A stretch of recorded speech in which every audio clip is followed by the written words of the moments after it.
மோடிக்கு எக்கனாமிக்ஸ் ஒன்றும் தெரியாது. அவர் படிப்பும் ஜாஸ்தி இல்லை. நான் நினைக்கிறேன் காலேஜே பாஸ் பண்ணியிருக்கல, இல்லாத ஒரு சந்தேகம் இருக்குது. நிர்மலா சீதாராமனுக்கு ஒன்றும் தெரியாது. ஜவஹர்லால் நேரு யார் படித்தாலும் எல்லாரும் குட்டிச்சோராக தான் வந்திருக்கா. $500 பில்லியன் மேல ஃபாரின் இன்வெஸ்ட்மெண்ட் வந்திருக்குன்னு சொல்றாங்க.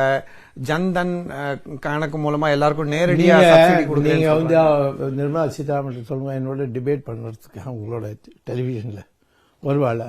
சரி, அவ வர முடியாட்டா அவளோட செக்ரட்டரியை அனுப்ப முடியுமா? அவனும் வரமாட்டான். ஸோ அவளோட இருக்கிற எக்கனாமிக் அட்வைசர் அவள் வர சொல்லுங்க, அவளும் வரமாட்டார்கள். இப்போதான் அவளுக்கு தெரியும் நான் எனக்கு முன்னால் அவள் பதில் கொடுக்க முடியாது. ஸோ அதனால நான் சொல்கிறேன் பொருளாதார முன்னேற்றம் நடந்திருக்கா இல்லையா அதுக்கு என்கிட்ட கேட்க வேண்டாம்.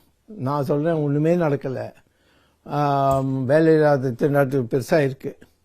வேலைவாசி ஏறி போயிருக்கு.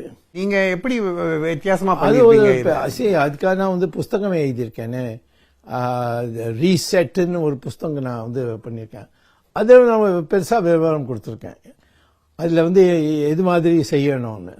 நம்ம நாட்டில் இருக்கிற இன்கம் டேக்ஸை ரத்து பண்ண வேண்டும், அதை ஒழிக்க வேண்டும்.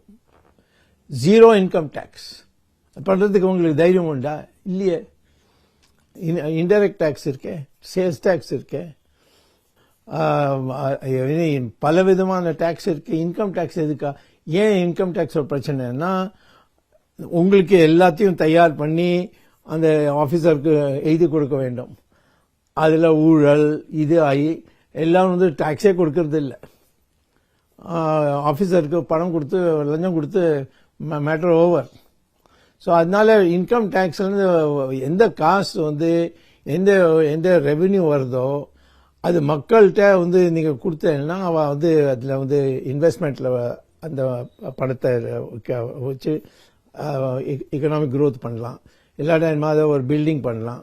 ஆனால் எப்போ நீங்கள் பணத்தை மறைக்கிறீங்களோ, ஏன்னா ஒரு என்கிட்ட பிளாக் மணின்னு சொல்கிறாளே, கருப்பு பணம், அது இன்வெஸ்ட்மெண்ட்ல யூஸ் பண்ண முடியாது. அப்போ இன்கம் டேக்ஸுக்கு அவனுக்கு தெரிஞ்சிருவேன், நீங்கள் இந்த செலவு பண்ணி இந்த மாளிகை பண்ணியிருக்கேன், இது பண்ணியிருக்கேன். அதனால எல்லாத்தையும் அமுக்கி பொய் சொல்லி இப்படி நடக்கிறது. அதில் தான் நம்ம நாட்டுக்கு எந்த அளவுக்கு நம்ம இன்வெஸ்ட்மெண்ட் இருக்கணும் இல்லையா. Subscribe to the Federal's YouTube page for more news and updates.